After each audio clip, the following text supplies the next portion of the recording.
You've got a financial hack for us. Most of the time we owe the government money, but sometimes, pleasantly, the roles are switched.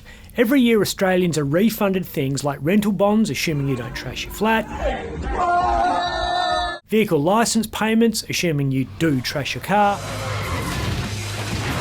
or because you've somehow overpaid your gas, water or electricity bills. There you go, keep the change. Companies and organisations are normally pretty good at tracking you down. I'd find you. But if they can't, they give the money to various state governments to hold on your behalf. The West Australian Registry of Unclaimed Money, and there are different versions around the country, is a gold mine that very few people know about. How much dosh we talking? $160 million. What? 160 million? That's just in Western Australia. Jeez. There are in WA 1 million individual IOUs out there sitting unclaimed. The government has done a recent audit of who owes what, and they discovered another 110,000 records worth $16 million. I could do with some cash. How do you claim? You're interested now, aren't you? You go to the WA Treasury website, click on the Make Me Rich button, type in your name, and you find out you get all. Oh, but that doesn't happen every time. Last year, close to $2 million was returned to its rightful owners. Some sparkies might need to check the register. There's an old school industrial lockout down at Henderson, south of Perth. So we'll march day and night by the big cooling tower.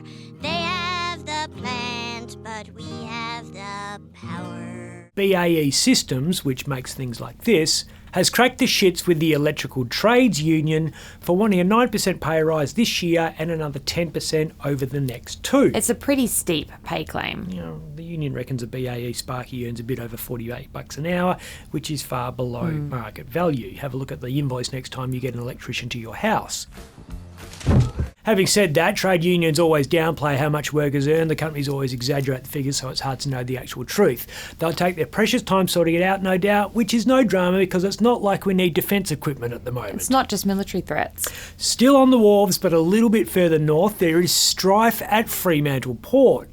Workers at stevedoring giant DP World have been hacked. The company says some confidential records of current and former workers may have been compromised. This happened during the same cyber attack that brought 40% of the country's maritime container trade to a temporary halt.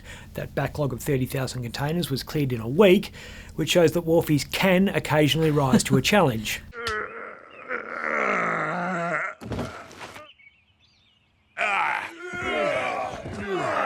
Who was behind the breach? The Russians, again.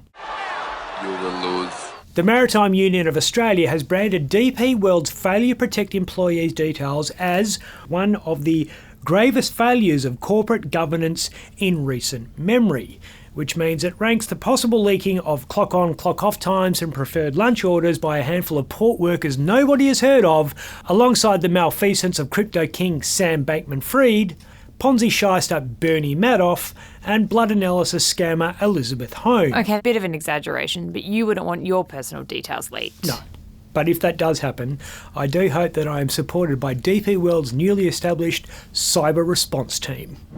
GR44 is in position. Especially if it's embarrassing photos. It's the season for politicians to send out Christmas cards and calendars for the new year, and Uplate is pleased to hear that federal member for More and part-time gunslinger Ian Goodenough has delivered again.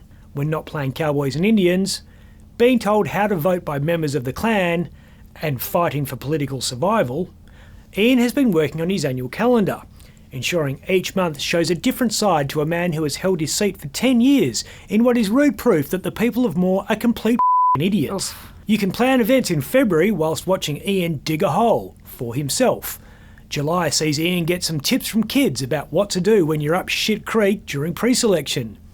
And you can end 2024 with a haunting image of Ian gazing out to sea, possibly searching for his talent, whilst wearing an obviously photoshopped Santa's hat. He's hoping the no doubt exhausting 2024 calendar shoot didn't wreck him as much as the photography schedule in 2018 did. Poor bugger could hardly keep his eyes open after that one. So damn tired. And he's gone. I'm Ben Harvey.